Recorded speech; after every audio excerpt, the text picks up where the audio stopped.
Welcome to the JD Bunkis podcast.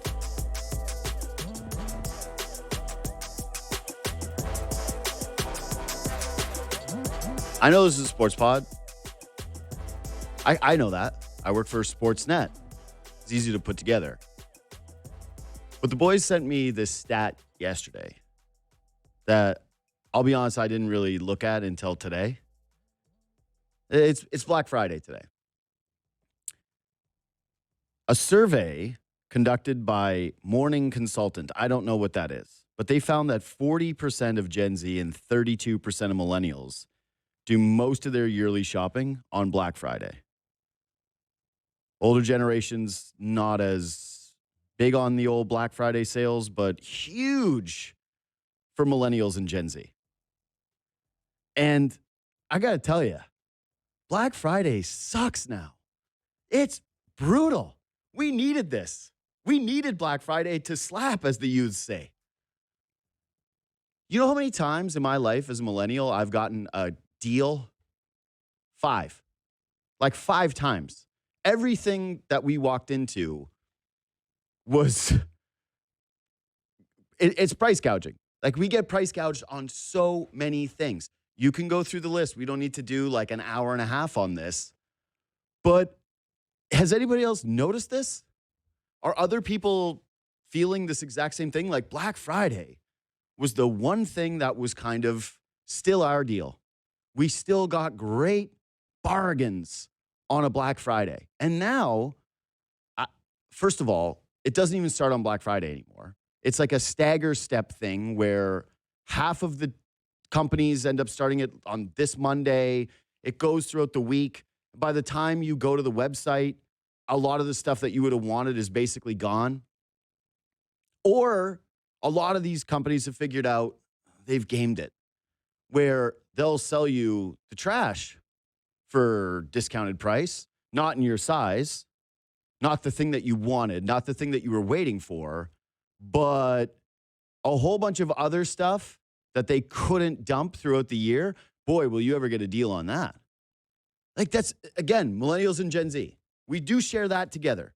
We are in harmony on this. We clash a lot, but we are united in our need for Black Friday. And this statistics based on this polling company that I've, again, never heard of in my life before confirms this. And I genuinely want to know from people today if you've experienced the same thing. If your old Black Friday experience, and by the way, too, like, it used to be that you had to go into the store to get those deals. And then Cyber Monday was kind of the, all right, you get the scraps. Hey, you didn't. Say what you will about those lunatics that would push each other over to get a Samsung. At least they were boots on the ground. At least they put in the effort. They lined up for hours in the cold and they got a bargain. So kind of, do I endorse the behavior? Do I endorse pushing each other over to get a set of kitchen knives? I do not.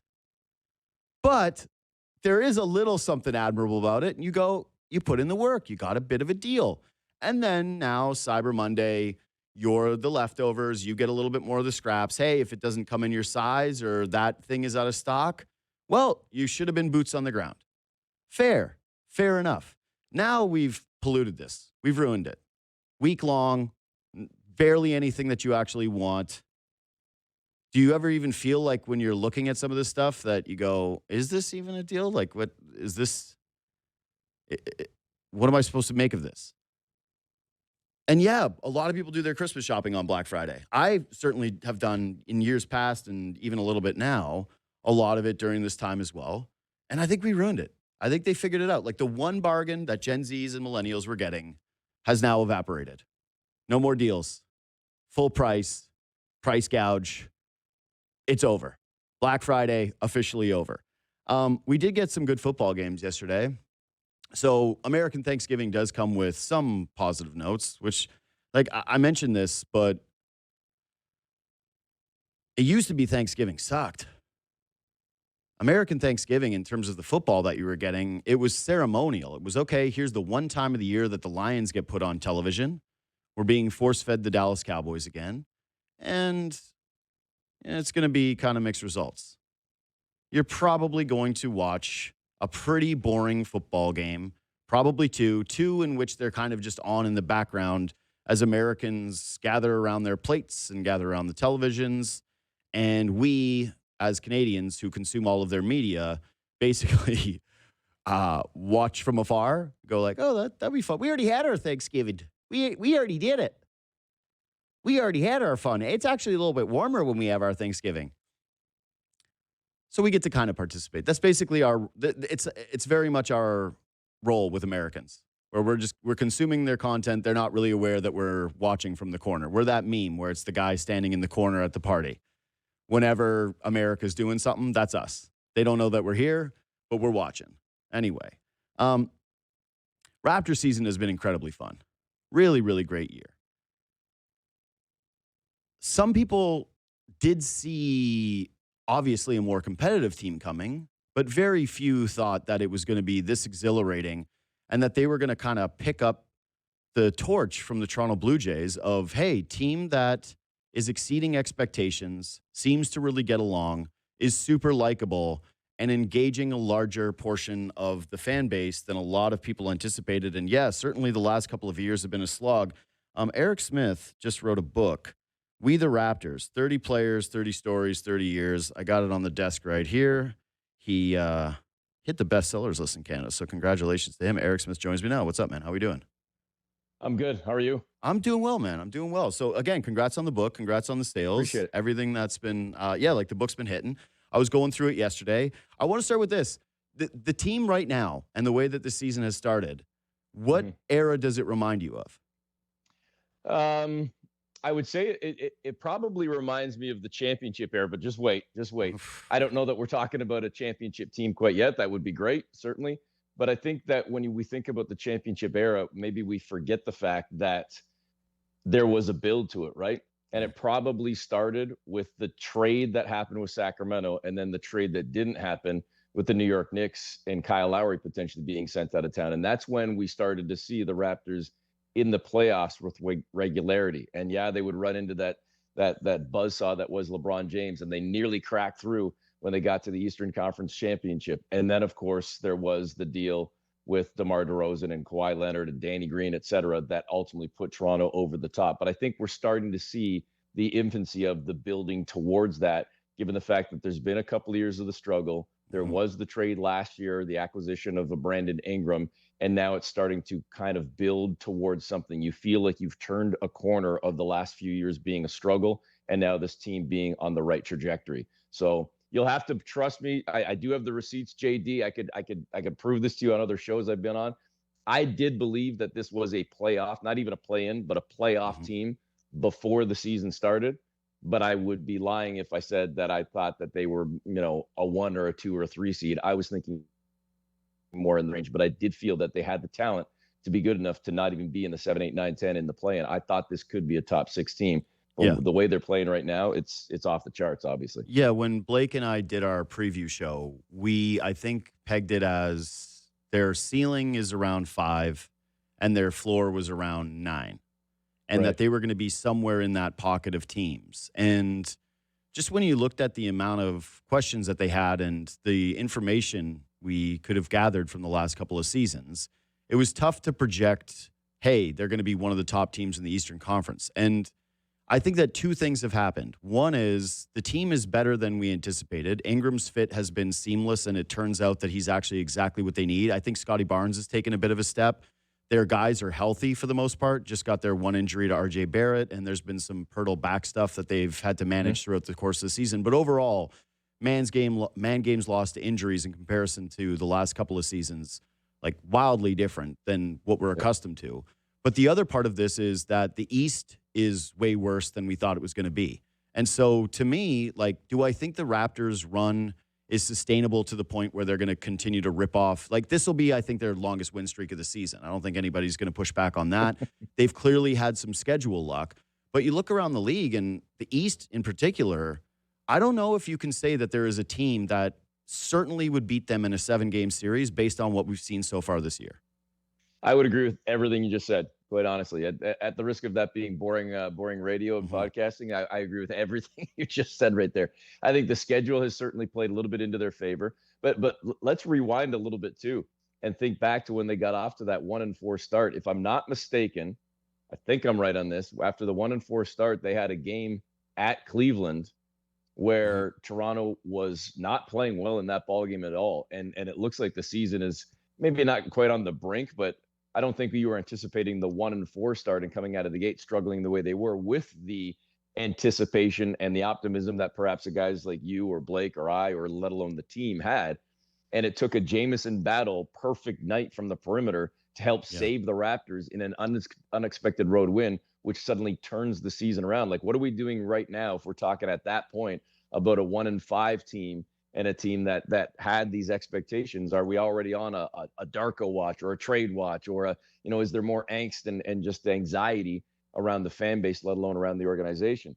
So to their credit, they get that win. They've now swept the season against Cleveland, and the Cavs didn't have their full complement of players for a couple of those ball games, but to the point you just made, you did miss Jakob Poeltl in one of those games. You did miss an RJ Barrett in one of those games. And I look right now, and I think, to the point I guess you made as well, JD, there's no team that strikes fear in me in the Eastern Conference. And that's not to say that we could flip the script and change the words you just said. Other teams might be looking at Toronto at this point and saying, they're better than we thought, but are we scared of them? Maybe they are, maybe they aren't. But I think right now you could make very much a case where if the Raptors were to go into 7-game series against Detroit or Cleveland or New York or any number of teams, you'd say, why not us? Yeah. Why not us? And I think that's a great position to be in. And I don't know if you agree with me on this. Maybe I'm too light and fluffy and kumbaya when it comes to something like this. I'm a huge believer in, and my wife would argue I'm not like this in my personal life, I'm just talking professionally with basketball. I'm a huge believer in positive vibes and karma and the positive vibes of winning and playing unselfish. And why do I say that? Because when you're losing, it's natural human instinct in any sport, I think, to feel like, especially if you're one of the top guys, I need to do more. And what does doing more mean? I need to shoot more. I need to have the ball in my hands more. I need to be the guy, quote unquote. I need to be the man. I need to be the dude in the moment.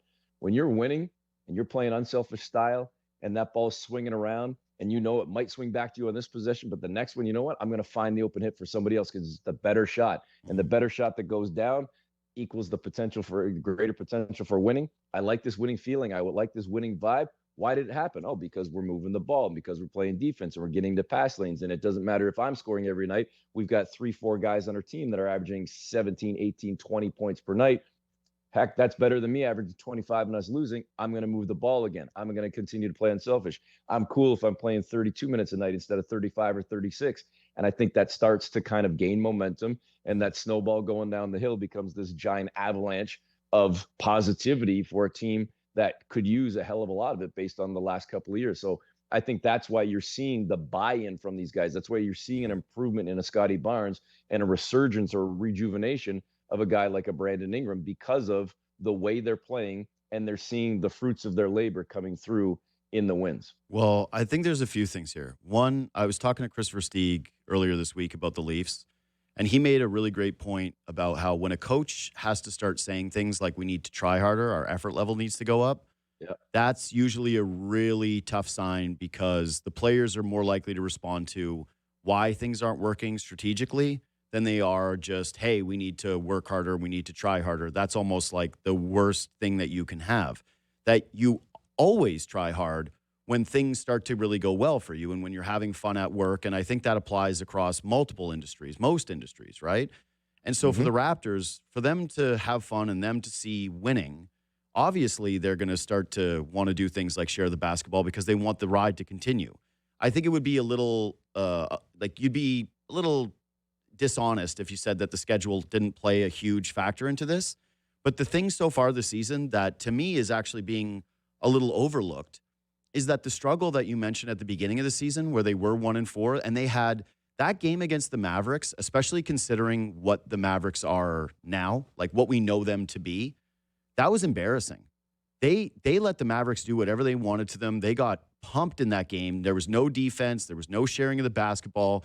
I thought that they were emotionally unhinged at times with the officiating. It was like all of the worst things that you could have imagined from this team. And after those losses, I think it was RJ Barrett that came out and publicly stated that they were feeling a level of desperation already in the year. that they got punched in the mouth immediately, and that they did treat it desperately. They didn't kind of just do what I think a lot of professional teams do because it's a long season, that them being together for a short period of time allowed them to go like, no, no, no, this is urgent. We need to fix this right away. We need to do something differently.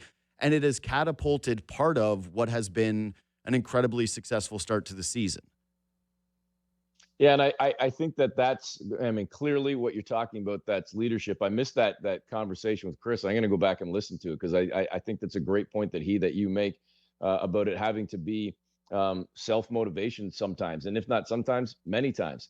I can tell you this as a quick aside to this, JD, to the overall theme of this, and I mentioned this in, I don't know if it was I was talking to Show or one of our colleagues on the station here, without revealing too much of the sort of behind the scenes secrets that I probably, I'm supposed to keep a little bit closer to the vest.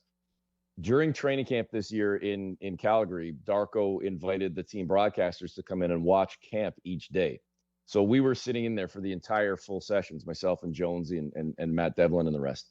And I can tell you, and it's not like I didn't see this in past years when I've been invited in from a Dwayne Casey or Nick Nurse or Sam Mitchell or whatnot, but there was something I found that was, I don't want to say more believable. I truly believed the passion and the fiery nature that Darko was displaying when he regularly stopped practice, especially in the first couple of days, and was far more visibly upset, angry, animated than I have ever seen him in his time in Toronto. And that was because the Raptors were not playing with the fire and the intensity that he needed, that he wanted to see, especially on the defensive end. If I was to come away from training camp with one theme, I would say this team will be defensive minded. And that's not necessarily to say that they're going to stop and hold teams to under 100 points every night and they're going to hold teams to 35% field goal. No. They're just going to make it tough on you. They're going to get into pass lanes. They're going to get deflections. They're going to get steals. They're going to use their transition game and the fast break game to try and run it down your throat, get you on your heels, and then get back on D and dig in it again and do it again. Now, have we seen that in the last couple of weeks, the last month during this win streak? Yes. I'd say the vast majority of the time, yes. And I think that's a product of why they are starting to see more winning. Yes, let's combine the schedule and everything else, sure. But I think that's one of the factors. Did we see that in the first week and a half, 2 weeks of the season when they got off to the 1-4, almost 1-5 start in the game specifically that you're talking about against Dallas? No. So I believe there was some self-regulation of, this is not who we said we would be. This is not the way that we taught ourselves and had been taught over the last 2-3 weeks of training camp and preseason. This is not, and I use the air quotes, Raptors basketball. And I think they kind of hit the reset button on what they said they would be and what their coach said you will be this season, or I will start putting butts on bench and find other guys. And to be clear, when I'm about to say this, I am not singling out this guy that he is or was a problem at all. I'm using him as an example of the overall theme for the season. Who was one of, if not arguably, the best defender on this team last year? And I know it was a struggle. The season was a grind. But I would argue Ochai Agbaji was maybe the best defender and certainly one of the top three guys. Ochai doesn't even really see the floor as much anymore. And again, I'm not singling him out in a negative way. I'm saying this speaks to the overall talent and chemistry, I believe, that this club has, that one of your top guys from last year is deeper on the bench this year, which I think then in turn makes you better. Again, not an indictment on him, more a positivity and a recognition with this squad that your rotation, that your depth is better this year and you have more weapons available to you as a result. And that in turn, again, as I say, makes you a better team. And if the Raptors can stay locked in to this mentality, knowing that in today's NBA in 25-26, a good defense is maybe holding a team under 105 and maybe holding them under 45% shooting because we're in such scoring an offensive is way era. up, man. It's crazy how up it is. But if you can do that, you're going to win a lot of ball games. But obviously, if you're going to be giving up 125, 135 plus a night and getting it run down your throat like the Mavericks did that one night, you're going to really struggle. So I think this team at the end of the day, as much as I even talked 5 minutes ago about the balance and the scoring and the unselfishness on the offensive end, it will be the defense. And I think that's where at when the dust settles, that's what Darko wants this team to be, a tough out that's going to get into you every single night. Yeah. So as you're speaking there, it made me think about Darko a little bit just in terms of, so the season has been somewhat of a surprise, right? But also fairly predictable to the extent like I called the run they were going to have against the schedule. I was like, oh, they're going to be 12-4, and they're going to be one of the talks of the league because look at who they're playing. These are just non-winnable or non-losable games, essentially. Like you're playing this level of competition, you might choke one of these away. I think it was the Philadelphia game I pointed to and said, like, okay, maybe this is the loss, or maybe you lose one of the other ones in here because you just have an off night, but they're going to go on a winning streak. It is also predictable to see, if you've watched Brandon Ingram before, you know that he's a bucket. Like the idea that he was going to score big baskets for you is not outside the realm of possibility. The fact that Scotty Barnes has played great defensively and been a really great facilitator for this team to reach their ceiling in terms of giving them what they need on a given night, not insane to me. Jakob Poeltl's play, very in line with Poeltl. I think RJ Barrett's taken a little bit of a step up, but again, nothing that has been shocking. Quickly, same thing. Bench, yeah, maybe Mamu I didn't know enough about, so he's been a big surprise. Shed playing the way that he does is almost weird, the way that the Raptors continue to pass the torch for these like low drafted or undrafted undersized guards that everybody falls in love with and just make winning plays. But the guy that has like drastically exceeded expectations and has probably changed my perception of him the most is Darko. When he was hired, it was like, oh, they didn't get Ime, right? It was, hey, that wasn't their first choice as a coach. There was all this conversation about Jordi Fernandez, who was the hottest name in basketball and went to Team Canada, and everyone thought he's got to be the guy. What about the symmetry between the Raptors and Team Canada coach? Maybe those are just basically a shared job. Darko was viewed by many as, and myself included, a stopgap coach. Somebody, it was like Charlie Montoya. The Jays went out and got him because they struck out, I think, on Rocco Baldelli. And then they were like, hey, why don't you hire this guy? And they went, all right, what are we going to do here? And early, I would say the first season of Darko was pretty uncomfortable. There was a lot of conversation of like, this guy's in way over his head to be a head coach in the NBA. And the way that you're talking about him right now, I think translates to fans. The way that he speaks, the enthusiasm at first almost seemed like corny. You know what I mean? Like it didn't come off as authentic. It came off as kind of forced. And now I look at it the way that he's kind of like freaking out and grabbing players and he's hyper intense and you're constantly seeing him on an iPad and working and putting in extra work.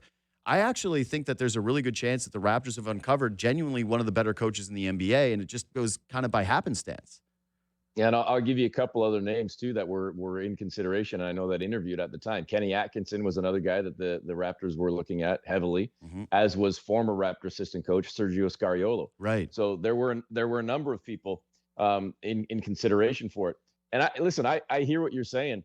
I've gotten to know Darko a little bit over the last couple of seasons. I think this year, maybe more so than the previous years. And I can't really point to a reason why. But I think part of it for maybe the fan base as a large group overall, JD, but even the league, and it's not to divert too far away from what you were just talking about, but it's funny, but yet it's also understandable that the difference that winning can make, even in terms of the way that you're being covered, not just by, Sportsnet and by our shows and by what we do, but more specifically by the league and by the almighty U.S. media. I think we've seen more Instagram posts and more, articles written and more things on social media across all the platforms on the Toronto Raptors in the first month and a half of the season than we have in the last 2 to 3 years. And again, maybe rightfully so. I would say they were certainly rightfully so. They were a struggling team that nobody really was talking about or needed to talk about. And this year, suddenly they've been on this incredible run. They've only lost one of their last 14 games, and they've won 9 in a row, and they're second seed, et cetera. But what has come out from that, and what's been a product of that? And I will admit, shame on me perhaps for not doing enough due diligence or enough research over the last couple of years. I've had conversations, yes, with former players, yes, with former colleagues and head coaches and assistants, yes. But the amount of people that have come out now, including Kendrick Perkins just a couple of days ago on our own station, albeit on another show. But the number of players that have come out and said, I played for Darko when he was an assistant at X. I know of a guy who played for Darko at Y. I am now a former Toronto Raptor that played for Darko last year or 2 years ago, let alone the current crop of guys. Brandon Ingram just said it a couple of days ago in a press conference as well, I think at practice. One of the things that stands out, or what's one of the reasons, and the grin comes on his face. Darko. Like the amount of respect that this guy has and the way that he has rubbed off on so many players. And I think it's Again, I don't, at the risk of sounding cliche, I don't want it to sound like he's, the classic coach with the tough love. No, I think there's a genuine nature to the way that Darko carries himself where, and to me, this is, again, veering off here. JD, one day you maybe, I don't think you're here, at least to your knowledge, I don't think you're here. When you're a dad, you'll find this out, that there are days that, you gotta be real tough. You got to be real tough. And you're probably going to sit down with a drink later in the night and feel disgusting with yourself and go, man, I hate how I yelled, or I hate how I had to get into, like, I just don't like that side of me, or I don't like I'd rather be the nice guy. I want to be the fun guy. I want to be the parent that says yes to the pizza and to the late nights and staying up past bedtime and going to the movie and doing all the cool things. But sometimes you got to drop the hammer, and it's hard to find that balance. It's very hard. And I think the exact same thing for a coach. It's hard to find that time when you got to grab them by the shirt collar or kick them in the butt, but you relish those moments when you're giving them a hug and patting them on the back. And I think that if you're genuine about that, I think guys clearly respect that. And then let's go back to where we were 10 minutes ago. If you're constantly losing, you're probably going to hear more yelling and more barking and more shirt collar grabbing. And it's going to grow tired, and the voice is going to grow tired, and the theme's going to grow tired. Suddenly you start seeing the fruits of that labor, and the wins start coming, and the hugs start coming a little more, and the positive messages come a little bit more. I like that feeling. And it starts to play into it. And I think it's only human nature for Darko to be like that too. Maybe the leash gets loosened a little bit. You know what? We've been winning. I'm not going to let them get lazy. I'm not going to let them, just kind of rest on their laurels here. But maybe I can ease up on a couple of things, or I kind of like the guy I am when we're winning, or when I'm more positive, and I like this feeling too. And what can I do to make sure it sticks around? I need to be more prepared. I need to be ready for every little detail. I can't just kick back and put my feet up and watch a movie tonight with my family. No, I got to watch the next phone. I got to do even more work to prepare my guys even more to make sure that they're ready, et cetera, et cetera, et cetera. And I think that for the first time in his career, arguably as a head coach, not even arguably, it's inarguable. For the first time in his career as a head coach, he is on a trajectory towards something, towards winning, towards what? And now he wants to hold on to that too. And he's seeing the fruits of his labor put in, and the respect from his colleagues coming back that, this guy isn't just an assistant. He is a head man, and now he's proving it. The talent's there, and you're seeing what this dude can do when you give him a squad that has the ability to truly go out and win more than not. Yeah, Brendan Ingram called him their leader the other day in the postgame. Yeah. And it feels that way at times. And to kind of further this point, I remember, I think it was David Thorpe was on with me a couple of years ago when Nick Nurse was still here, and was just throwing effusive praise at Nurse, saying, this is their Popovich. He's going to be here forever. He won a championship with the Raptors. And he was widely considered one of the best strategists in the sport. And hard ass, but someone who was meticulous with the details. And even like as that was happening, Chris Finch is taking off in Minnesota. They're starting to put it together, and you're feeling like, oh my God, this guy's like a coaching tree dude. And I know that they were rivals in Europe, but he did bring him into the Raptors for a split second. They were kind of linked. It felt though they were part of the new coaching movement. And when the Raptors lost Nick Nurse, there was definitely a feeling of like, okay, clearly the breakup needed to happen and that it kind of got ugly between those sides. But man, how are you going to recover from losing a coach like this? Someone that is described as your Popovich just a couple of years ago by someone who is like a genuinely intelligent and well-plugged-in guy in basketball. And I was watching the Sixers game against the Raptors, and I tweeted this, but it's crazy how irrelevant the Nick Nurse storyline feels already. Like they played the Sixers, and I went, oh, right, Nurse, not, hey, this is the battle against Nick Nurse, because I think Darko has stepped in so admirably and become a real foundational piece as a coach. Doesn't feel like he's a stopgap. Doesn't feel like he is, hey, this is the guy that we put in here during the losing window, and then once we start to get good, he gets replaced. He feels like he's going to be here for a while. So, again, the book is We the Raptors, 30 players, 30 stories, 30 years. I don't like spoiling books. I want people to read it themselves, so I'm not going to get you to do, like, excerpts. But I will ask you this. News media, the especially sports media cycle moves so quickly that I like books like this because it allows you to reflect back on, your favorite memories with a team that you've been connected to for a very long time, right? I've watched the Raptors forever.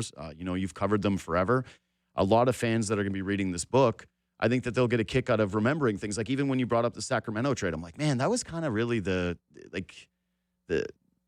first move when it comes to sparking what ended up being a championship. Like who would have thought bringing in Gravis Vasquez and Patrick Patterson, that was going to be the thing that eventually ended up in a championship when you do the like sliding windows thing, the butterfly effect thing. What was your favorite? So like, cause you broke this book down into a couple of different eras, right? You basically thumped it out as, all right, this is the way that I'm going to break this down. Which one was your favorite to kind of reminisce back on where you went, oh man, I forgot about this. Or like, oh, right. Yeah, so this guy kept saying this part story and I forgot how fun this piece of, because for you, it's personal too. Like your career, your life has been. Yeah, well, so rein me in if I go on way too long here. You've known me long enough to know I kind of ramble sometimes, so I could probably give you a 20-minute answer here. I'll do my best not to. Yeah. Let me give you the quick genesis of how the book started. First of all, I never thought I would write a book, ever. And my co-author is actually my brother-in-law, which is a fun little, side story to the whole book itself. He's a Canadian guy who moved overseas just shy of a decade ago. He's an English history professor at Ghent University in Belgium. And he was the one that during COVID reached out and said, man, I'm just looking for a fun little side project, a passion project. I want to get away from the 17th history, 18th century, this, that, whatever. I want to do something fun. I would love to write a sports book or something. Could we collaborate? And I pushed it, JD, onto the back burner forever. And I really didn't think I wanted to do this or ever would do this. But the longer COVID dragged on and the longer we all, you, me, everybody watching, listening was dealing with stuff, I think we were all just looking to put our brains and our minds onto something else and distract us. So we ended up coming up with this concept and this idea. We pitched it to some publishers and we were lucky enough to get an offer signed with Simon & Schuster, and the rest is history. And what is this book about? It's not just a history book. It was never actually intended to be a quote 30th anniversary book of the Raptors. I was very conscious and clear too. I never wanted this to be like a coffee table book, with due respect to coffee table books, where it's like picture, paragraph, picture, paragraph, picture, paragraph. I wanted it to be a book, but what could this be? And the theme that we landed on, or the thesis, if it's even fair to use that word, that we pitched to the publishers that they ultimately agreed to and said, yeah, we want this book. We'll sign you to this deal. It was that I believe that the Raptor fan base and the Toronto fan base arguably as well. I think we could say this about the Jays and about the Leafs, certainly about the Raptors. We in Toronto love stars. Absolutely. What city doesn't love the stars? Whether we're talking Matt Sundin or Auston Matthews or Jose Bautista or Vladimir Guerrero Jr., et cetera, let alone Vince Carter, Kyle Lowry, DeMar DeRozan, Kawhi Leonard, Chris Bosh, to me, the inarguable top 5 in franchise history. But we love Jose Calderon and Norm Powell and TJ Ford and Patrick Patterson and Jonas Valanciunas and Jerome Williams. And you look up into the stands and you saw people buying jerseys for those guys almost as much as the 7s and the 10s and the 15s and the 4s and the 2s. And I said, think about Toronto sports fans. Don't fans in this city love an Ernie Clement and a Nathan Lucas and a Davis Schneider and a John McDonald and a Kelly Gruber and a Garth Orge or a Ty Domi and a Darcy Tucker, and the list goes on? They love those grinders and those second unit dudes and those bench players almost as much as they love the stars. So let's tell their stories. And the only real tie into the 30 years for the Raptors was that at the time we were writing the book, this 30th anniversary season is coming up. Could we get 30 of these role players? And that would sort of be a loose tie-in, a little connection, a fun little marketing tool for a 30th anniversary book. Mm-hmm. Like even last year was celebrating the 30th anniversary season. But Simon & Schuster said, no, we want the full 30 years. So this will actually come out in year or season 31, which is this season.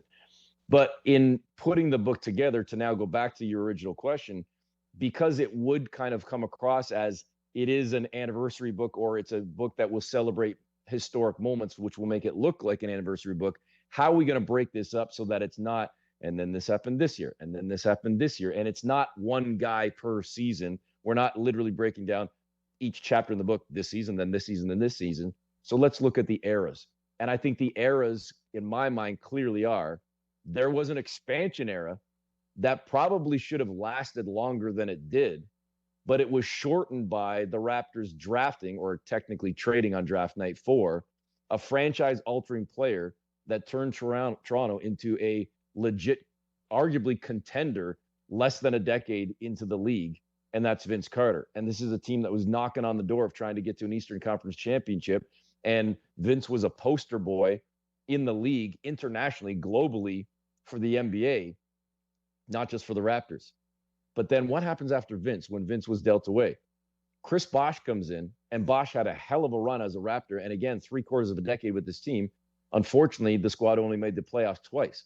But how else do you define that era other than, I guess, maybe a transition era? But we called it the Bosh era. So there's the expansion era, there's the Vince era, there's the Bosh era, and then there is what we've seen since, championship and beyond.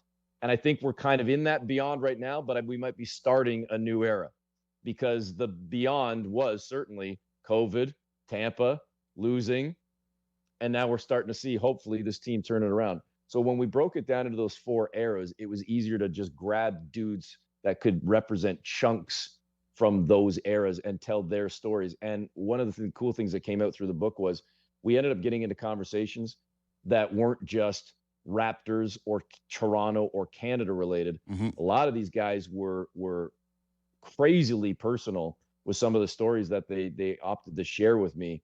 And we ended up getting into life, what formed them as men, let alone as players, and how their upbringing shaped them as individuals and whatnot, and carried over into their careers or now into their post-playing life. I mean, there's many current players in this book, but obviously a lot of retired players as well. So the personal stories that came out was something somewhat surprising to me, and I think it allowed for a deeper book and a deeper connection, hopefully, to the fans when they read it. Yeah, it's awesome, man. Again, the book is already a bestseller, so a lot of people are reading it, but I hope more do. Again, We the Raptors, 30 players, 30 stories, 30 years, Eric Smith and his brother-in-law. Thanks for making time, buddy. I appreciate it. Thank you. Thanks for having me. Take care, man. Eric Smith. Take a quick break. I want to come back and talk about football, the only thing about this Black Friday that hasn't sucked. I'm getting a lot of messages about Black Friday. Black Friday sucks now. It's true. It just is what it is. It's ruined. We used to have something. It used to be special. Companies figured it out. No more deals. It ain't the same. At JD Bunkis, Twitter and Instagram if you want to reach out. Brandon Brown is here. Football watcher, football enjoyer. I only watched the first 2 games yesterday. I went to a concert last night during the Ravens game, and my phone was just exploding in my pocket because my brother, a Ravens fan, was having a meltdown. No. I'm gonna start with this though, actually, because I have the least to say about the Ravens because I only saw the highlights and like the million turnovers. The theme of this is gonna be Papa told you. All right, I've been consistent on a couple of things all year long when it comes to the NFL. So the vibe with the Ravens is off. That it's either Lamar came back too early or he knew he wasn't going to be fully healthy. And that team that has had the weight of expectations on their shoulders basically for the last 5 seasons and keeps choking. There's a Leafy vibe to them. I can see it. Old Papa got the eyes for a loser, and the Ravens got real loser energy to them. The benefit that they have is the same thing that the loser Leafs have right now, which is that nobody's good. That everybody in sports is just mediocre. That outside of baseball, all these salary caps have done is completely murder you getting to watch good teams that can step out of the pack. Every league is the same. Every night you watch the game, you're like, I guess the Columbus Blue Jackets can win. I guess. All right, who's the best team? They're 7 points up. You look at the NFL standings even yesterday. They're flashing it during the Kansas City Chiefs game to show you how dire it is. You look at everybody's in the middle. Everybody's got basically the same record. Anyway, all I'll say is that the Ravens still have a shot because they have Lamar, they have Derrick Henry, and I don't think the Chiefs are getting in.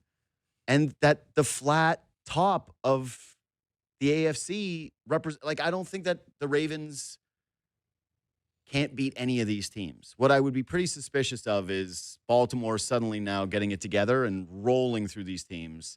You have to do the take that, again, Leaf fans do, which is maybe the adversity now is going to be good instead of them rolling into the playoffs. Like, I don't know. They just seem off. Yeah. They just don't seem right. Yeah. I've been saying it all year. I'm not writing them off because you can't write off anybody that's in the playoffs in the AFC, but what a disaster for them. That the one year the Chiefs finally just look like they're dead. 6-6, and I'll get into them. Because Papa also told you about that. It's the theme of this NFL segment. That the Ravens look this way and that the Bills look flawed. Like, this is the worst the Bills have looked under Josh Allen for a while. And before I get into the Chiefs-Cowboys game, I will say this to you. How do you feel about this as a Bills fan? Because you're watching the Ravens, it's like they suck. The Chiefs are out of it. The two biggest teams that have been your impediment to being able to go to a Super Bowl look dead and buried, and yet I can't imagine that your confidence is where it should be. No, you're right. Like, this is the year, it feels like, where the AFC is completely wide open, and one of those you would have expected at the beginning of the season that one of those three teams that you mentioned, Kansas City, Baltimore, or Buffalo, would be able to just take it and run Well, that with if it. KC was dead, that Baltimore or Buffalo, one of those two teams would look like they completely have. And Buffalo has been better than Baltimore. Yeah. But there's been some games, man, where you're like, I don't know. No. Are you winning 3 games? I mean, I think the Bills are winning 3 games, yeah, for sure. But I mean, you look at. No, I mean, like playoff games. Oh, I see what you mean. No, Yeah. I mean, no, we can't be confident. I mean, the most confident people in the AFC are right now probably Patriots fans and Broncos fans. Those teams that you didn't expect to be at the top of the AFC. Could you imagine if the one year the Chiefs don't get in? The Broncos, the Broncos are the Patriots, even worse, ends up representing the AFC in the Super Bowl. That is a disaster for you in Baltimore. I mean, yeah, absolutely. Like you said, one of these teams needs to figure it out and kind of put the pedal to the metal. And I agree. I don't think it's going to be Kansas City. It's hard to imagine all the teams around them kind of falling apart and giving them a road in. But yeah, I mean, Baltimore, I think just because of how easy their division seems to be, they definitely have a chance to still win the North. And if they do that, they're going to be set up to stay away from the wild card. They play Pittsburgh next week, right? I think you're right. They definitely have Pittsburgh on the schedule coming up. Yeah. And then I think their schedule is probably a bit easier than the Steelers in total. Their final 4 games. Yeah. And the Steelers stink too. Again, Yeah. like your hope for these teams is that everybody stinks. That's the formula for these guys. Yeah, Steelers next week, and then Bengals again, and then Patriots, Packers, Steelers. That's the Ravens schedule. So do you see any path where Joe Burrow helps the Bengals? They're still very much alive in the division. I think 2 games back of Baltimore now. If the Steelers lose this weekend to Buffalo, they'll be right in the thick of it. You still don't see them kind of making a path with 4 or 5 games left? No. No. Their defense is bad. And they were scrappier against the Patriots, and obviously they forced a lot of turnovers against the Ravens, but I don't see it. I don't see it. I think it's between those two teams, the Ravens and the Steelers. Yeah. But that all of a sudden this Week 14 game against Pittsburgh, and then, man, Patriots, Packers, and then final game of the season is again against the Steelers. We are genuinely in range of no Chiefs, no Ravens in the playoffs. Yeah. No, it could be a complete flip in the AFC as we thought it was going to be the status quo. So. Okay, so again, Papa told you. The Chiefs ain't right. And Brady came on here, and Brady Quinn's like, I'll be talking about it next week. Don't you worry about that. Oh, the Chiefs, they changed their mind. They're back to being the Chiefs. And I went, that seemed like the Colts kind of just peed themselves. They were dominating that game, and then they kind of let the Chiefs get back into it. And what did I also say? How about them Cowboys? Yeah. How about them Cowboys? I've been getting messages from some of the Cowboys fans. They're leery. Okay, Cowboys fans are in that spot right now where, and I've got some really good friends who are Cowboys fans. They don't like to hope because losers like the Leafs.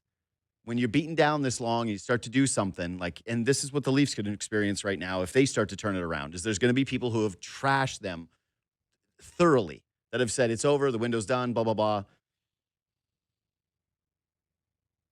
And if they start to win in excellent fashion, they got to kind of turn around and go like, well, maybe, but you don't want to jump fully back in, right? And that's something Cowboys fans get made fun of, is that they always think like whenever things are going well, they get a little too enthusiastic, even though I actually don't really think that's true with a lot of at least Canadian Cowboys fans, that they've been beaten down long enough now where we're a little ways removed from the early iterations of Dak and Zeke when they had their last real confident teams with that offensive line, the Zach Martin teams. Those two receivers feel unstoppable.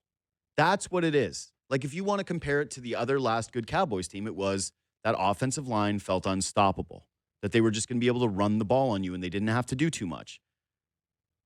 I think Dak is playing great. the pick that he threw at the beginning of the game, like they spotted the Chiefs 7 points and they still kind of beat their ass. Like it never really felt like Kansas City was going to win that game. Middle six was all Cowboys. But what happened over and over and over again? It was CeeDee Lamb down the field, CeeDee Lamb. And that was McDuffie. He's a good corner. Yeah. And I will say this, okay? There was a little bit of shenanigans with the flags in that game. Cowboys were getting shockingly amount of. They were getting some calls. Oh, yeah. Oh, I'm not trying to rain on Cowboys parade. Like, it's been a minute since you had something to be happy about. But here we went from Jerry, the idiot. Jerry ruined everything. Jerry went out and did what Jerry does, which is get a distressed asset in George Pickens, and he is turning out to be a superstar. How many plays did Quinnen Williams make in that game yesterday? Their D-line actually has playmakers. They were chasing Mahomes around. He didn't look very good in that game at all. Cowboys are scary, man. I'm just telling you that they're in the mix. They are absolutely in the mix. I think they're going to make the playoffs because I think that they're going to win a bunch of games. But also, I'll tell you this again, as a Seahawks fan whose team is very likely going to the playoffs, Cowboys are not a team that I would want to see. Like, give me the Buccaneers, like give me the Niners even. Give me the Lions. There's a bunch of teams, Packers even. Good win for the Packers, and Jordan Love's playing great, but their defense stinks. I don't trust their defense. They got Micah Parsons shows up for a few big plays a game, but if they're playing from behind, I don't know how that's going to operate the same way.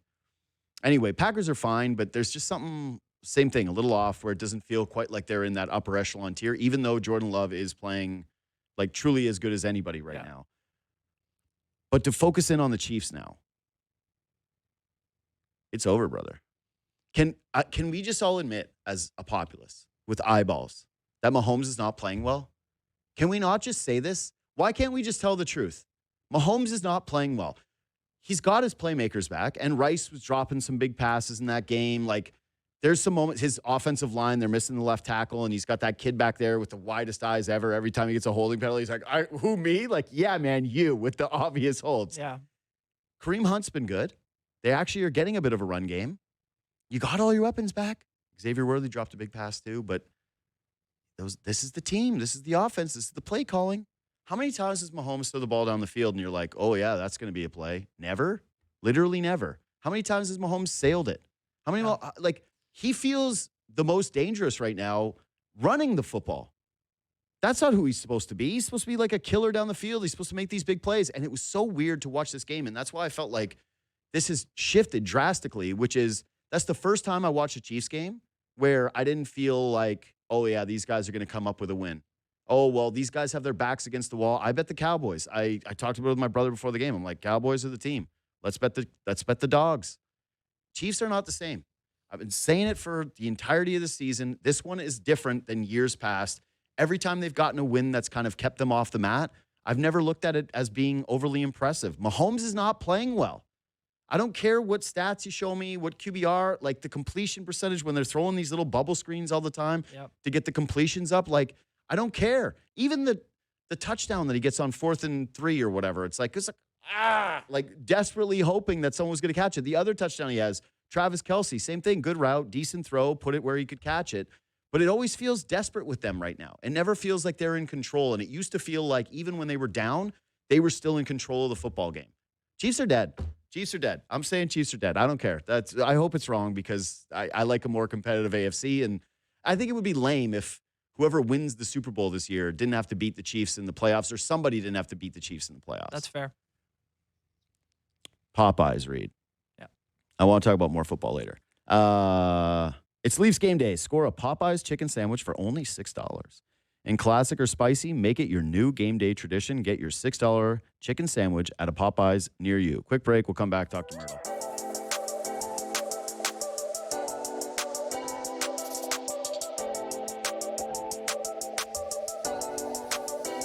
We should have come back with some Jack White. That rocked yesterday.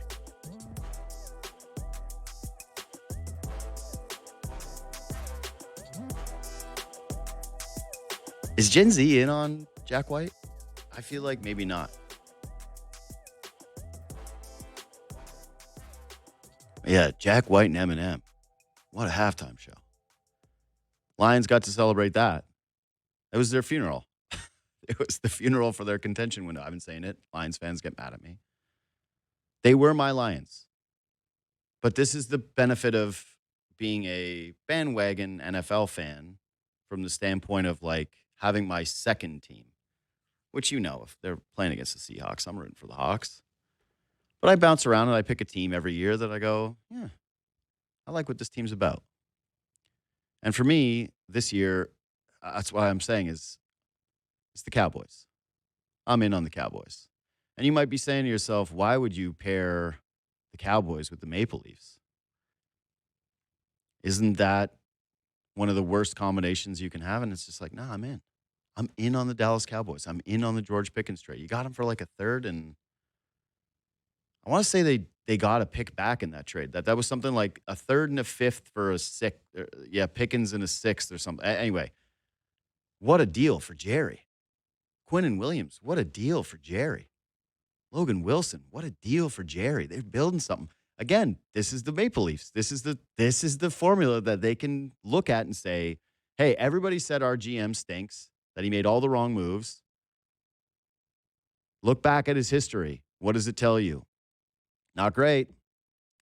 Everybody doubted him. Everybody threw dirt on their graves. They lost to the Carolina Panthers in such embarrassing fashion.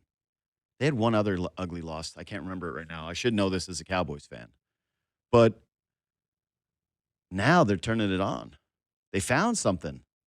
You just kind of hope is that, one of those trades happened because they sent out first-round picks.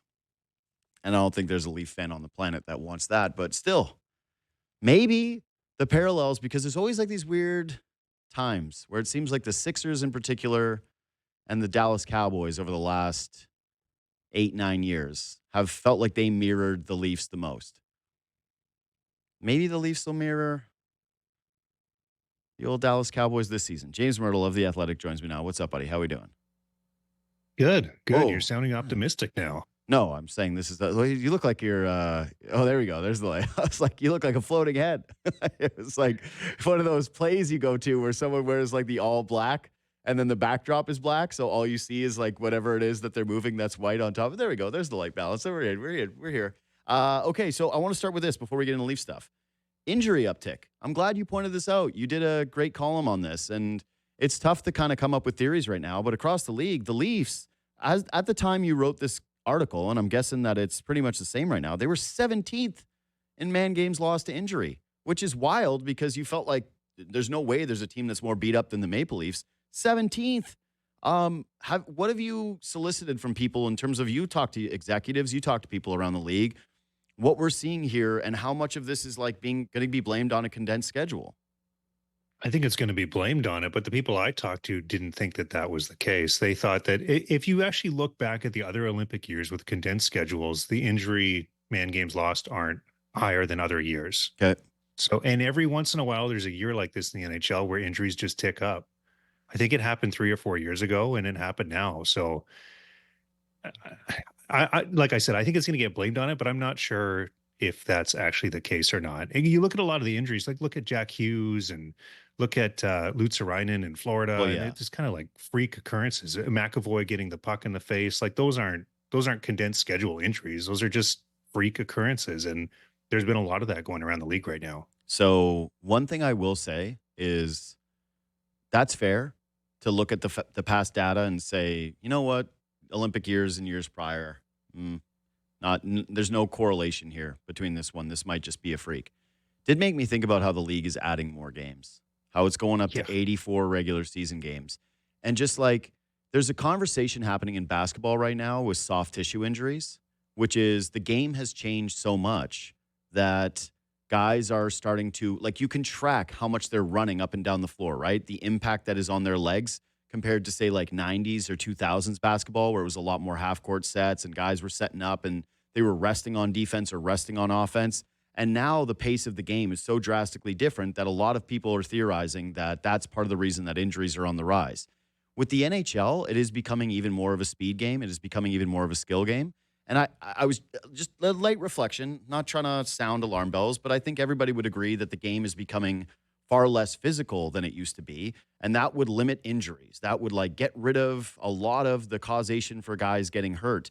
And my fear is that the way that guys have to manage these seasons now, the way that you have to play a hockey game, and now over the course of 84, is going to start to change the dynamic of the NHL and potentially uptick the injuries and also impact what is already a rapidly declining amount of physical play in the league. Yeah, and I think what you're going to see is there going to be load management is going to happen in the NHL at some point. I mean, I know that's endemic in the NBA, and I'm surprised it hasn't happened yet in hockey. But what you're talking about in terms of being able to measure, I mean, now they can measure skating speed and things like that.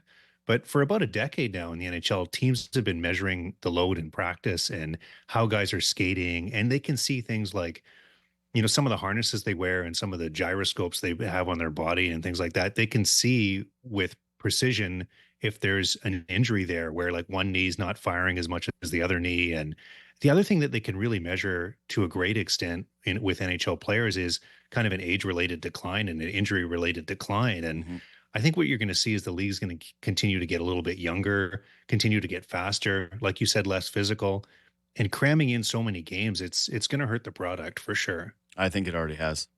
Like, to me, when I'm watching, listen, I would say that this year there's been some really exciting West Coast hockey, that the West Coast is a little back. There's a little attitude to it. It's fun watching the Blackhawks now. It's fun watching the Ducks. It's fun watching the Sharks. So there's been like an injection of a few super interesting teams with some real star talent and some very exciting young talent. The East has not had that at all. Like, who's the most exciting Eastern Conference team to you? Is it Montreal? Like, Ottawa's been pretty fun. Montreal's been pretty fun. Outside of that, like, who would you even put in the conversation of, if you were doing like center ice, I got to watch this team tonight. They're on. You just get the pick of the litter. Who's the Eastern Conference team that you're choosing that's, outside of your job? I like the Islanders just because Schaefer's so special that's fun and, too. And amazing. Like, but it's kind of like he's on the ice for half the game, so it's good. The rest of their team is not that interesting, but they're a team that I've been tuning in when the Leafs aren't playing on any given night. But that's it. Is like, and NBA and NHL, they have the same thing going on, and the NBA is way ahead of them in terms of the load management and the diminishing of the regular season, to the point where they have to put this stupid NBA Cup thing in here with weird courts that still, I think, is now in year 3 and doesn't resonate with anyone. Like, I don't know a single fan that is going, oh man, Raptors could win the NBA Cup this year. That'd be pretty cool. And you're like, is it? I guess so. Like, sure. And what do you think is the ideal number of games in an NHL season? Like, I think it's probably 68, 65. Yeah. Like down and around there would be perfect. And it would increase the importance of every game. Yeah. It would make the product better. You could drop the number of back-to-backs down to 5 or 6 in a year instead of 18 or whatever they're doing this year. And it would be so much better in so many different respects. Well, I don't remember a time where it felt like, and granted, part of it is being in this market, right? And I think that this is all Canadian markets now because nobody's won a cup since 93. It's such an incredibly long drought that a lot of fan bases feel the same level of pressure where it's like the regular season isn't nearly as fun. I think it is for Montreal fans because they haven't been competitive and their team is so exciting. Just the product is so great that most people now are doing the whole call me when playoffs start mentality. And that never was the case in the NHL. And it's been the case in the NBA now for quite some time. And I'm starting to see that seep into the NHL. And the idea that they're going to add 2 more games next year, I'm like, yeah, I don't need 2 more Leafs-Columbus games that we got the other night. Like, I'm not interested in that. You should be dialing back games, not adding games. I know that they want to add revenue. No one's ever going to look at it this way and take away gate rev. But for the long-term health of these products, I'm telling you, man, when it comes to player injuries, fan interest, player engagement, best quality that you're going to be able to put on the ice, less is going to end up being more. Less is more was Dakota Joshua the other night. He gets scratched. The Leafs win, and they decide to put him back in the lineup for this game. What's your read there?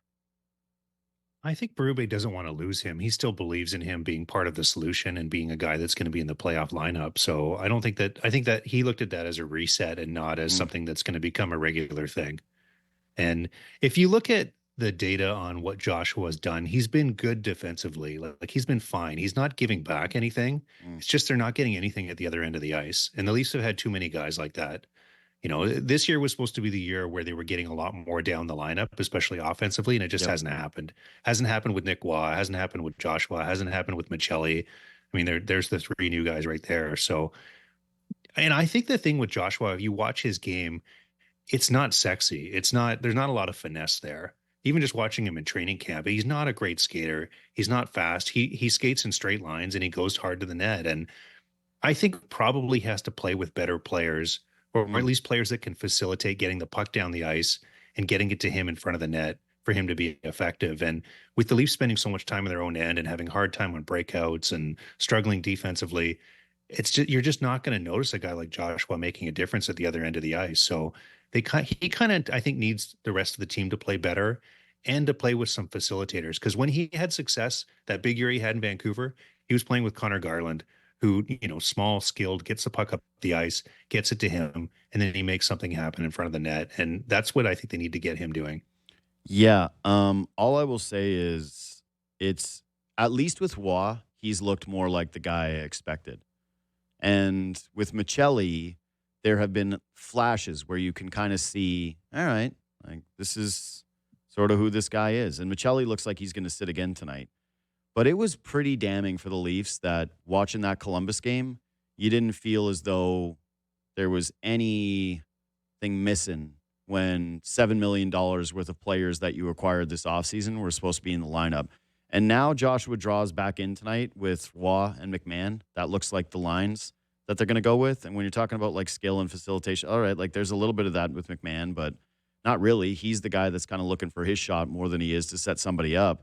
I would say that, yeah, Joshua out of all of these guys has been the most vanilla in terms of like when Tree Living talks about this team's too vanilla, he has been the embodiment of that to me.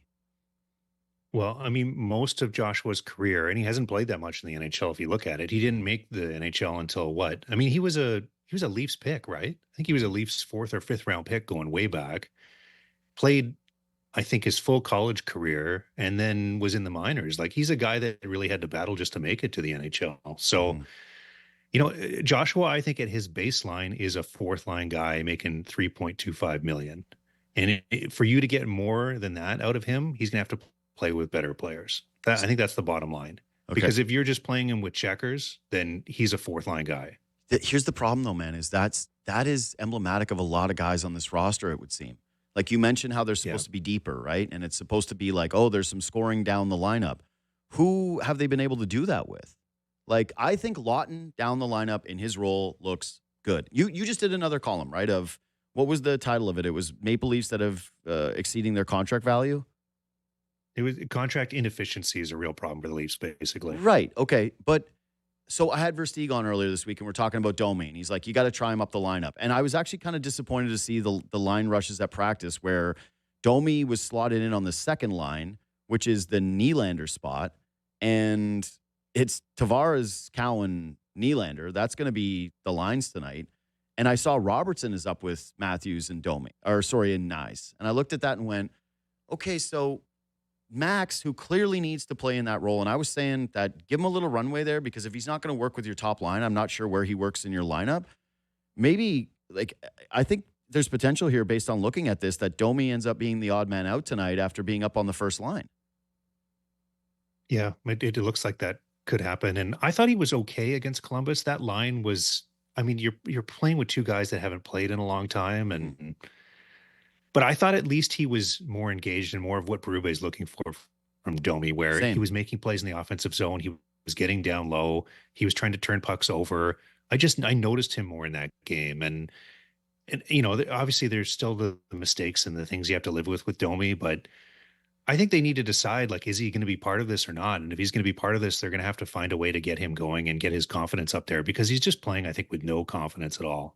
I think that's the big thing for him is that he doesn't know what his role is. He doesn't know where he's going to be night to night. And I know a lot of fans are really down on him, and I get it. I mean, he's been brutal this year. The thing with the contract inefficiency is there's just been so many guys that haven't earned their contracts. And in order for Domi to earn his $3.75 million, it's got to come offensively. He's never going to be a good defensive player. Mm-hmm. And I was listening to you and Bourne after the game, and you guys made the great point that, you'd rather have Domi with Matthews because he can facilitate and set something up. Robertson's another one of those guys that's very straight lines, and historically anyway, he's been a bit better at it this year. Robertson hasn't used his teammates that well. And isn't that what you want to have when you have Nyes and Matthews out there, is someone that can find those two? Yes. And this is what I mean, though, about like the general ethos of this conversation is the Leafs have too many guys that you're pointing to and saying, well, they could play in the top six. Like you just said it with Joshua. Hey, wouldn't you like to see Joshua with a little bit more skill, a little bit more playmaking, a little more up the lineup so that he can contribute from a goal scoring standpoint? Sure. But then who's he bumping out? Because they just did the same move with Domi, where they went, okay, we got to see Max up there. And now potentially he's a healthy scratch tonight because, again, just based on lines at practice, so I don't think we know this conclusively yet, unless you do. Robertson looks like the guy who's going to be playing with Matthews and Nyes tonight. You're like, okay, that's fair. Robertson's had a fine season, but what has been the story of him this year too? He's played better when he's been with top six talent and gotten those top 6 minutes. When he's been down the lineup, there's been far less impact from Robertson. In fact, it's been pretty quiet on the Robertson front recently. So that's Joshua, that's Robertson. I think to a degree now Cowan is blocking guys because he's playing so well with Tavares and Nylander that you can't really move them. And that's been the conversation about Mirtle, and that's the conversation about Domi, and that's the conversation about McMahon. So we're talking about 6 guys on this team outside of the like lock it down. They're the top 4 guys that you have, the 2 pairings that people are trying to make the case for to be up in the top 6, or it doesn't really work the same way in the bottom 6. And I know that everyone's having these conversations right now about how Tree Living's blowing up the league and trying to find some kind of a trade. And if there was a deal to be made, he would be making it. But this to me feels like, yeah, man, at some point you are going to have to make a challenge trade where maybe you even lose out on talent to find somebody that's a better fit for the identity of the bottom 6, because there's too many guys that feel like they need the better players to be effective. Yeah, I mean, what's the best the third line has looked this year? I mean, there's been very few moments where they made an impact. I mean, the Utah game, I think, was one. Sure. When you notice Nick Wad, I think that's when the third line is going well. But he also looks like a guy that needs to play with more talent than what he's had this year. And I think what you're talking about is a lot of these guys at baseline are probably third line players. And if you have a bunch of them playing, and then a lot of them are coming off bad seasons too, right? Mm-hmm. Like Joshua's coming off a terrible season. Michelle's coming off a bad season. Domi wasn't good last year. Mm-hmm. You got a lot of guys that are low on confidence. The season hasn't gone well for them.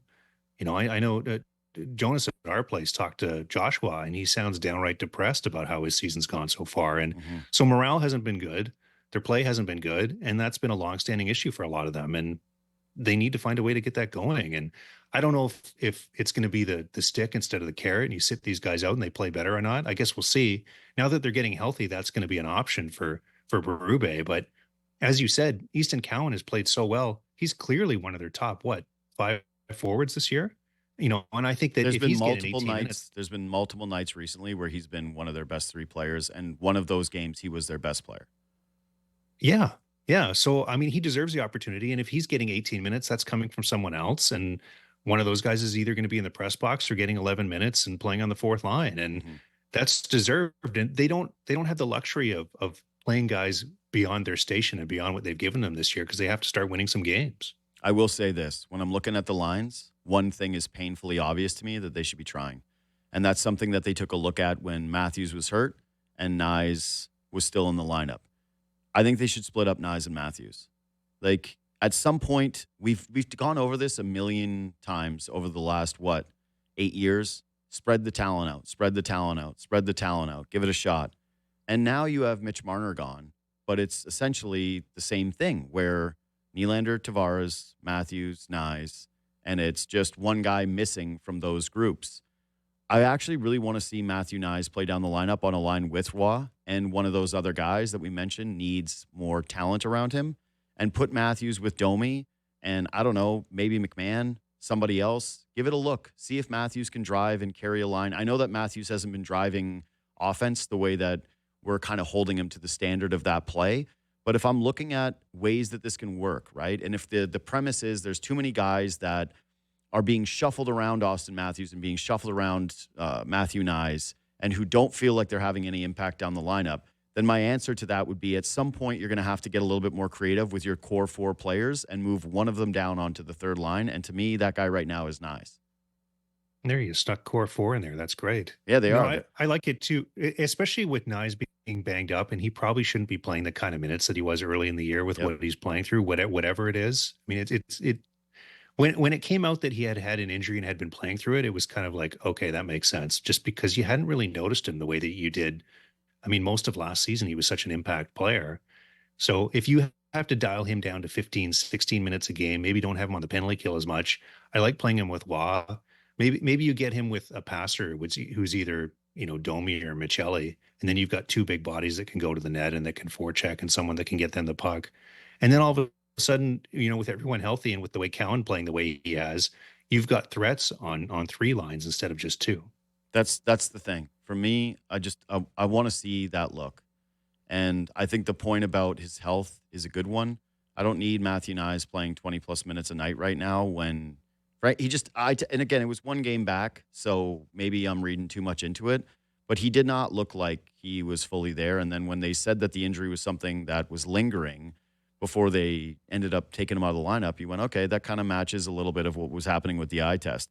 At some point, I get it because Berube is probably looking at this from the standpoint of, well, I just got to stack these best two lines because that's what's going for me. And we are in full desperation mode. We don't really have a lot of time to be creative. We just have to, same thing with the urgency of scratching a Max Domi and putting Nick Robertson up there and saying, who's going to do the job for me right now because we desperately need these wins. I think, honestly, I've been saying this for a while, but this last week extended into it, and this one does too, that these 2 weeks of the season feel like they're very much going to define who the Maple Leafs are. And that game in particular against Columbus where they pull one out, when they're on the mat, they're down a goal, there's 6 minutes left, Easton Cowan scores a big one, they come back, Nylander walks it off in overtime.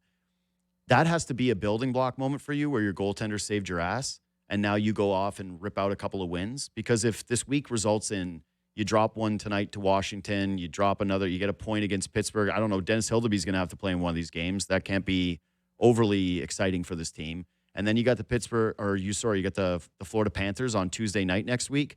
I feel like there's going to be Carolina. Yeah. Yeah, but there's going to be a massive weight to those two games in particular where those are like real measuring stick. Hey, where are you as you sit outside of a postseason spot?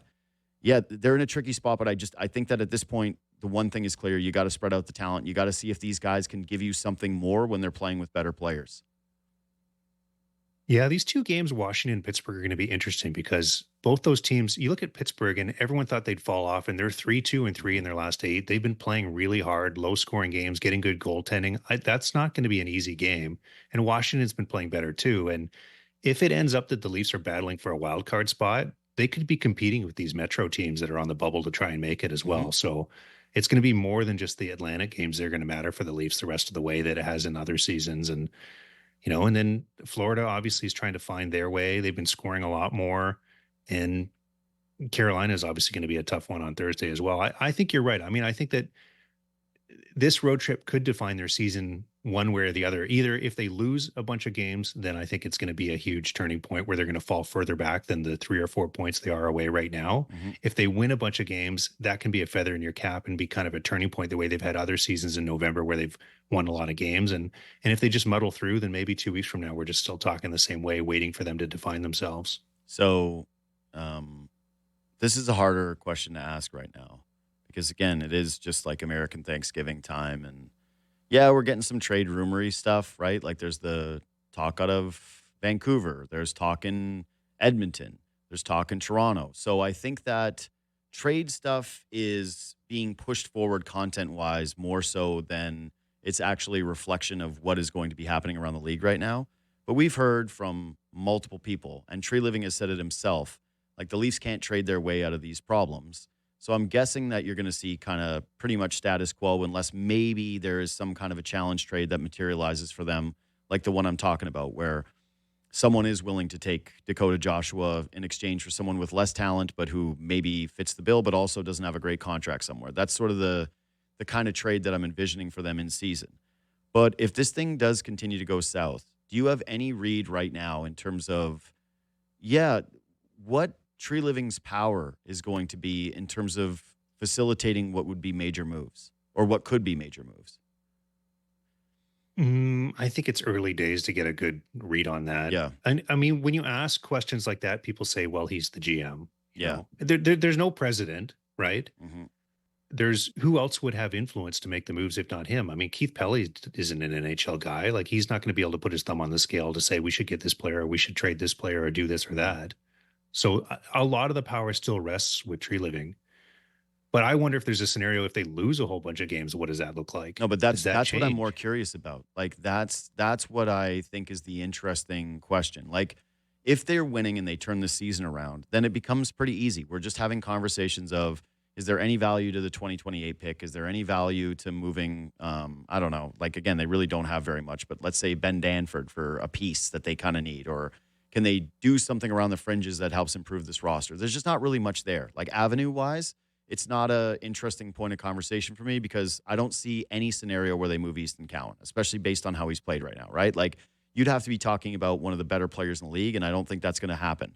So the more interesting conversation to me is if it goes south and it's not working out and your team is bad, is there going to be a level of patience from ownership / Keith Pelly to look at Brad Treliving and the work that's been done these last 2 years and what kind of position they're in to say, all right, you can be aggressive with the sell. You can be the guy that's helping like reshape a lot of what the future assets of this team would be because you get another crack at doing this again next year. That's the part that I think is interesting. Like, okay, if you're going to move off of, say, a pending free agent, right? And Bobby McMahon is one, right? This is the last year of his deal? Yes. Okay, so if you're doing a trade Bobby McMahon away for some picks, like, sure, that's the kind of trade that you're allowed to be involved in. But when it gets to conversations like a Morgan Riley or a Brandon Carlo, or even, dare I say, like the Jake McCabe tier of players that maybe become available to other teams, if, again, it does go south, I don't know how – it just feels weird to be giving that kind of power to sell to a guy that you might not be sure is the guy to lead you out of this. Well, and I have a hard time seeing them get to that situation because I feel like it's more likely they kind of just muddle along and remain on the fringes of the playoff race, and then they're not going to sell, right? They're going to try and sneak in because, I mean, let's face it, the GM doesn't have the no pick, but the GM doesn't have job security either, right? So what's the incentive for him? So unless they really go in the tank and lose a whole bunch of games, I can't see them doing what Boston did last year, where they start pulling it apart and trading core pieces and do a real hard reset. I feel like that's pretty unlikely. I think we're probably talking 10, 15% chance that happens. Yeah. I think what's more likely is they're kind of in a wild card spot or 2 points out or 3 points out as they approach a trade deadline. And they're a little bit paralyzed because they can't really buy or sell in that situation. That's what it feels like where they're going to end up.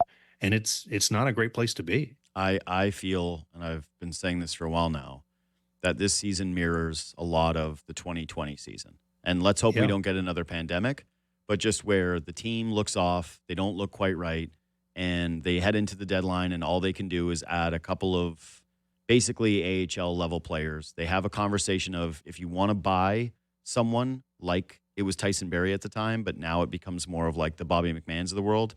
Like, if you want to give us something for that, then we are open to offers, but that there won't even be the ability to move drastically one way or the other because of that paralysis that you're talking about. My case for it would be, like, if I was just talking to Trey Living and saying, okay, well, if you're talking about job security and you don't think that your team is it, right? You don't think that they can win a Stanley Cup this year. My case would be, you will look so much better if you move off of a couple of these pieces. You hope that the remaining guys can scrap and claw their way in. But then you enter an offseason with a little bit more asset stockpile in the cupboards and a little bit more cap space and the ability to maneuver in a way that can turn it from, you're not going to rebuild. That's not happening right now. Like, people who are talking about, like, tear it down and a massive Matthews trade or a Nylander, like, that's not happening. That's not the kind of thing that I'm advocating for. But the idea that you could pivot this thing fairly quickly in what is a flat NHL, if you don't think that you have the formula, doesn't seem out of this world to me. It feels like you could come back a year from now with a different roster, with more pieces, more available to you in trade, that all of a sudden you can be competitive again. All of a sudden you can look at the Bruins and say, yeah, that's what they did. There's been examples of 1 year resets where a team, remember there was that year with the Lightning where they were just had a lot of injuries and they were bad and they were going to miss the playoffs.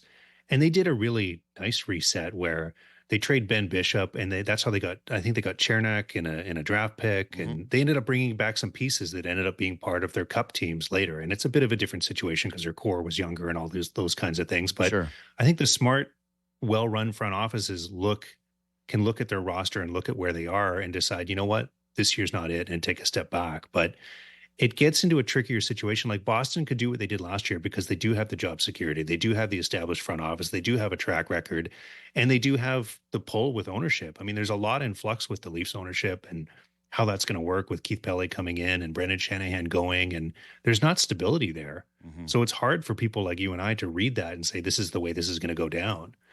But if you're tree living and things start going sideways, I mean, I think his pitch should be to ownership that let's do a little bit of a reset here, and I can lead this, and here's the plan. Yeah, that's what because I mean. if he can get buy-in on that, then maybe that is some job security. I just Because think, you're willing to look beyond just chasing the 1-year success. Yeah. But I don't know what kind of a audience he's going to get for that kind of a pitch, because it really felt like coming into this year that they were all in on this being a big year. of course, they were all in on this being a big year, and there is a window here with Matthews' contract and Tavares' age and Nylander's prime. Like, it isn't, you're right, this isn't the same as other comparable ones where maybe you have a younger core or whatever, or an older core where you're like, this is kind of over. We've got to be able to make this pivot. It's obviously got pieces of what's happening here that are deeply uncomfortable.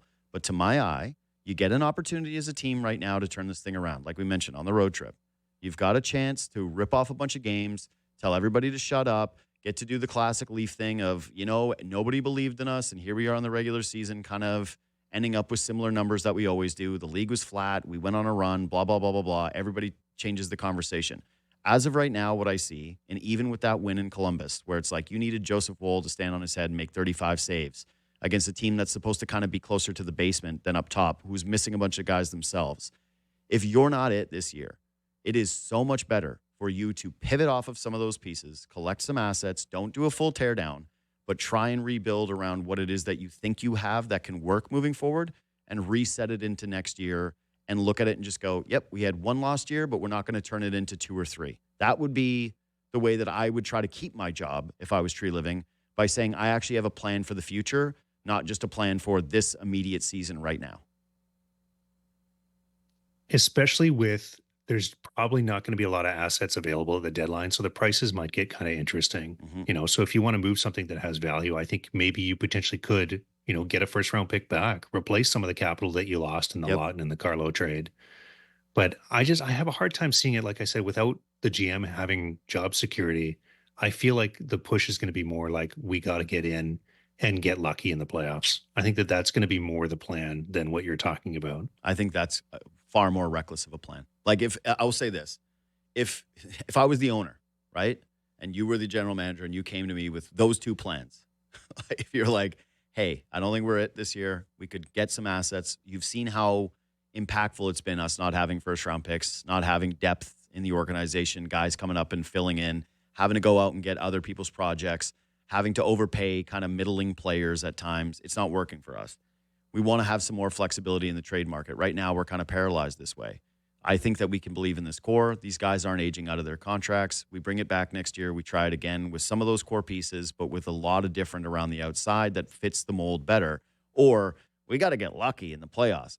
Like, we got to get lucky in the playoffs. Well, You're fired. They're not going to say that. I know, but that's kind of, but if you're 1 point out of a that's wild what card they are spot, saying. 2 points out of a wild card spot, you're not going to say it's time for us to reset. You're going to say we're this close. We've been playing better. Look at our record since December 1st or whatever it is. We've been better than, we had injuries at the beginning of the season. Our goaltender didn't play well. Now we have Joseph Woll, and things are looking better. And, they can pitch it any number of ways, but I feel like that's going to be more likely, just given, like I said, the change at the top, this being the third year for tree living, a bunch of his offseason moves not working out. I don't think he's going to have the luxury of feeling good about setting things up for next year, because he doesn't know if he's going to be here or not. Well, and the added layer of that is actually important is if that Bruins pick does end up being 7th overall, that's so much more embarrassing for you than it is if it even lands like 15, 16, somewhere in that range. Like, staying out of the top 10 has to be in the back of their minds. Like, they don't want that trade to turn into a disaster. Anyway, that's the way that I feel about this team as of right now. If I'm saying what I think is best for the Toronto Maple Leafs, my honest opinion is that based on what we've seen so far, they got time. It's a reset.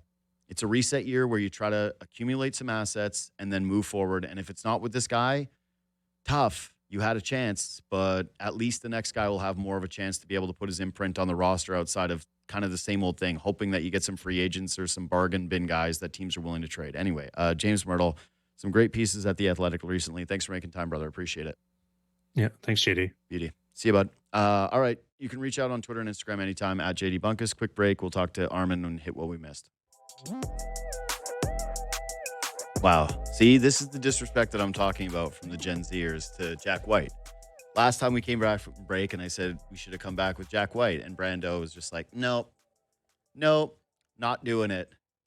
Jack White halftime show was incredible. It was Jordan Love.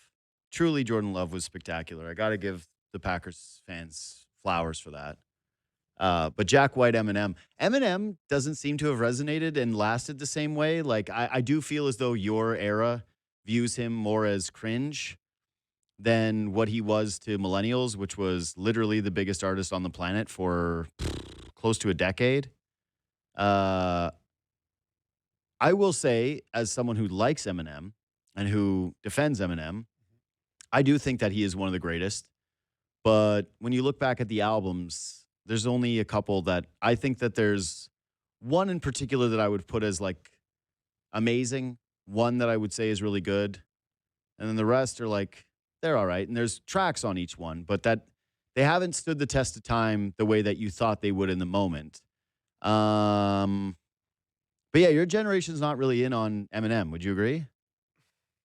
I think, speaking for Like 50 close Cent- to my age, Fitty feels like he has lasted, where it's like somebody plays "What Up, Gangster" now, and you're like, a little bit. Actually, yeah, that's Gen a good Z is point. like, 50 yep. Cent a bit more, but it's funny Yeah. because Eminem during, like when I was in middle school, I was singing along to Eminem when I had no idea what the lyrics Yeah, were okay. actually like pertaining to. Like I was playing Neopets and like bumping Eminem. So like that is Yeah. what Eminem was saying. But I think the problem Yeah. with Eminem was none of like the new stuff was so like a lot of the new stuff sucked. cringy. Yeah. Where it was like Yeah, it fell maybe off bad. that played a part and just like the old stuff now doesn't hit either. And it just sucks. Well, here's the thing. He lasted such a long time, and this happens with hip hop artists. It's hard to hip hop is cool.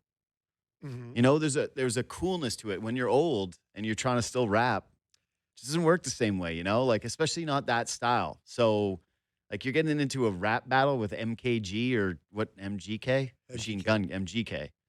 Yeah, like, I think at this point, Eminem's just when you're cleaning the house, cleaning the crib. But when he comes out for something like that, like a halftime show, which he did at the Super Bowl, and a halftime show for a Detroit Lions game, I go, this is the perfect venue for you now, is hitting the millennials with some throwbacks and rapping hard in a Detroit Lions jacket. That worked for me. I was very into it.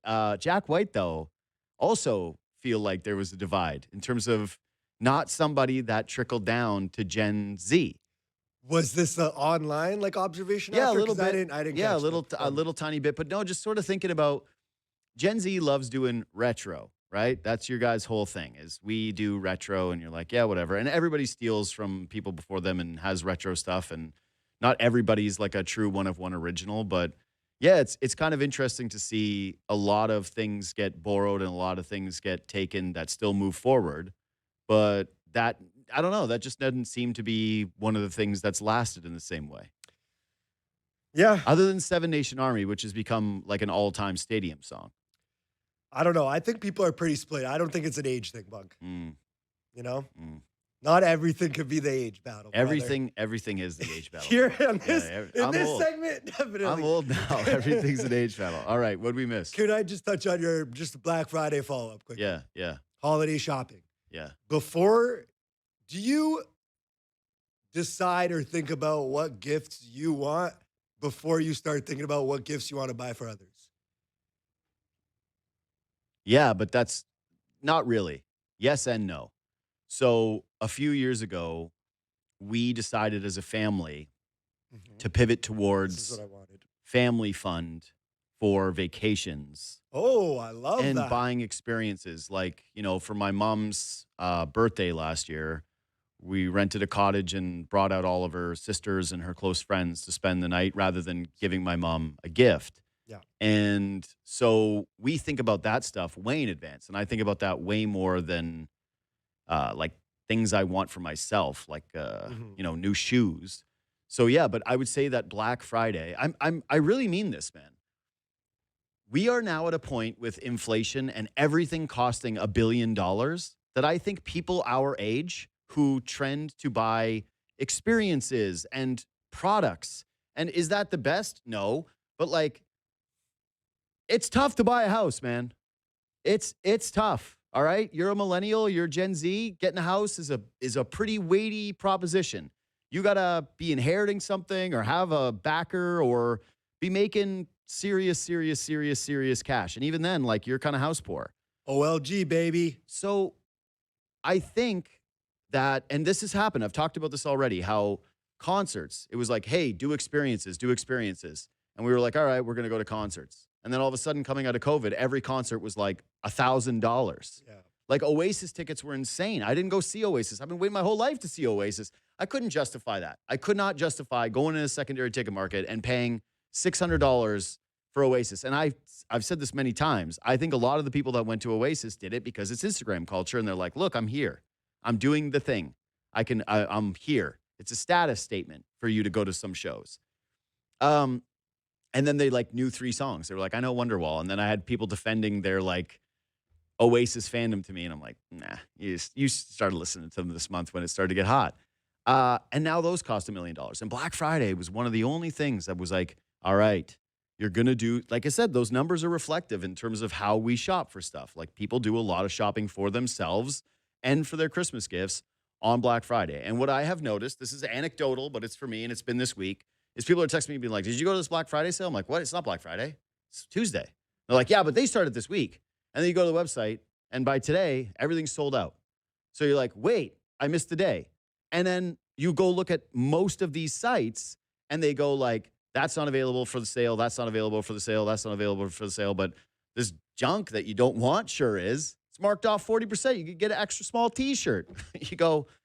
Plus the algo knows what you're looking for now. Yeah. So it's like, let me interest you in this. We are the generations, millennials and Gen Zs, of there are no deals. There's no price breaks. There's nothing that, like, I guess maybe Bitcoin was our thing. You could have maybe got in a little bit on Bitcoin earlier on. Now crypto's like it's down. So I view this stuff as like we've gotten the squeeze across just everything, man. Everything has been a massive squeeze. You got to pay, $10 for a banana now. And it used to be like you buying, remember that Macklemore song where he's like $40 for a t-shirt? What does he say? It's like, he says $40, right? Let me search it up. Look up that lyric. Okay, look up that Macklemore lyric because this is what I'm talking about. Macklemore, a rich rapper, is joking about people who spend $40 for a t-shirt. Maybe 50. It's 50. So $50 for a t-shirt, right? He's like, what year did that song come out? 2012. Okay? So 2012, a little over a decade ago, someone saying $50 for a t-shirt, you'd be listening to that and you'd be like, crazy. What a crazy rich guy move. Every t-shirt is $50 now. What t-shirt's not like every t-shirt's like $40, right? Like that's kind of a bare bones. I know some people are gonna get my mention. Like, I get my t-shirts from Flea market, sure. Shut up. I'm saying like across the board, it has already shifted where everything costs $1 million and now Black Friday sucks too, and nobody can get a good deal on Black Friday. We are the generation of no deals. We could definitely get into the thrifting. Somebody give us a deal. Somebody give us a bargain. Let us feel what it's like to buy something and to own something and not feel like we were bent over for it. That would be great. That's what I would like. I wonder if Boxing Day has passed Black Friday then, Bunk, on that note. No, Boxing Day sucks too. Because they have like stuff left they really need to get rid of. Boxing Day sucks too. Boxing Day's been sucking. Yeah. Boxing Day's been sucking well before Black Friday started sucking. All right? Anyway. Okay. We will do some sports here. Friend of the show, Ariel Helwani, tweeted yesterday that UFC 324 on January 24th in Vegas will include a main card that starts at 9 p.m. The big Eastern time. The big thing with that is it seems like it's an hour shift from typical 10 p.m. start times. Obviously, international is different, but for the majority, it seems that it's going to be starting an hour earlier, which means, obviously the main event, the main card the main fight will be a bit earlier too. People have been complaining about this for years. I think with the UFC, you think it'll make a difference in terms of like fans, more fans watching, or just a more comfortable viewing experience? I don't think it's like, well, sure. I'm sure it makes it more accessible to more people that are like paying attention at 9 o'clock. What I would say is I am the rare. You know me. I don't really love change in the first place. I'm not exactly Mr. Like, let's adapt, let's change. AI, bring it on. I hate it. But I don't like this. I'm a UFC fan. I'm a UFC fan already. This is what I feel for West Coast fans. They love being like, and then we can get the sports done early and then you can enjoy the rest of your night. I like sports at night. I love being able to stay up late on a Saturday and know that everything's done and now I'm going to watch the main event. You know, I like being at a bar and feeling like, hey, this is the main event of a UFC card. Is this because you'll be doing Leafs talk and like you might miss the fight now? Like it'll be closer. Yeah, that's true. I never thought about that. I don't like that. I don't like that at all. But yeah, that's true. I'm going to miss a good chunk of cards now moving forward. I'm going to become I'm already casual. Like I skip a lot of, I used to watch undercards and I used to watch The Ultimate Fighter and I was all over everything UFC. And now it's my relationship with MMA is just different because I have to cover every sport. But yeah, maybe I just like sports at night. And so for the people on the West Coast, the idea that a UFC card starts at 6 o'clock and it's going to be over by 9:30, that sucks. Why are you worried about West Coast there? Just because I'm like, that's brutal. 9:30, you've had a drink, you've had 2 drinks. And you're out at the bar, and it's like, hey, the fight's over. Everybody go home. Yeah, right. Get out of the. What do they even have out west? It's like Boston Pizza. They got nothing out there. There's nothing cool out west. Like Canada-wise, the west coast of the States is pretty cool. Yeah, like Earl's is hot tonight. Anyway. I just I hate it. I like late night. I like staying up late, and part of being a UFC fan too is, when you're tweeting and you're watching the fights, it's like, we stayed up for this. And it's only UFC on at that point. Yeah. Because even like NBA doesn't have any games on going on Saturdays that's that what I mean. late. It's like it gets its own little island. It gets its own little spot. So they'll be competing more. It's probably good for them, but not for me. Anyway, everybody enjoy your Black Friday and get no deals. We'll see you Monday.